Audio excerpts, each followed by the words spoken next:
RCB one sided হারালো Lucknow super জায়েন্টকে। প্রথমে bat করে লখনৌ মাত্র 146 রান করে। জবাবে বিরাট কোহলিরা 15 ওভার 1 বলে 5 উইকেটে 149 রান করে। 29 বল বাকি থাকতে 5 উইকেটে জিতল ব্যাঙ্গালোর। ব্যাট করতে এসে জস হেজালউডের বলে চোট পায় ঋষভ পান্ত। চোটের কারণে মাঠ ছাড়তে হয়। পরে নামলেও 1 রানে আউট হয়ে যায় ক্যাপ্টেন ঋষভ পান্ত। এতদিন ধরে আরসিবির বোলিং নিয়ে প্রশংসা হচ্ছিল। কালকের ম্যাচ দেখার পর বোলিংয়েও কোনো টিম আরসিবির লেভেল ম্যাচ করতে পারবে বলে মনে হয় না। হ্যাজালউড টি20তে টেস্ট ম্যাচের মতো বোলিং সুইং করাচ্ছে। মাত্র 4 ওভার বল করে 20 রান দিয়ে 1 উইকেট নেয়।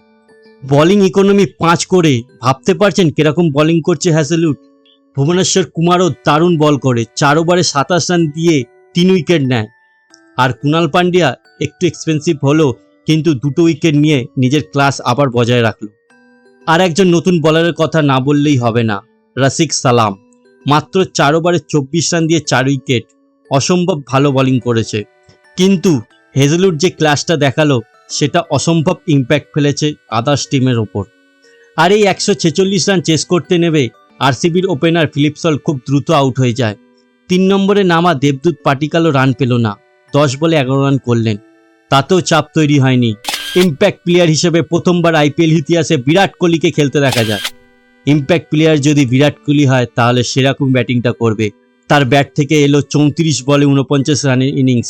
1 রানের জন্য হাফ সেঞ্চুরি মিস হলো। হাঁটুতে চোট পাওয়ার জন্য কোহলি ফিল্ডিংয়ে নামছে না।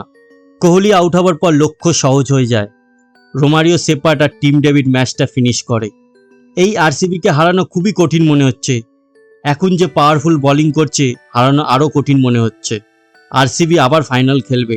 আপনাদের কি মনে হয়, আরসিবি আর ফাইনাল খেলতে পারবে? কমেন্টে বলুন। আর স্পোর্টস রিলেটেড ভিডিওর জন্য আমাদের চ্যানেলটিকে সাবস্ক্রাইব করুন। দেখা হচ্ছে পরের ভিডিওতে। ধন্যবাদ।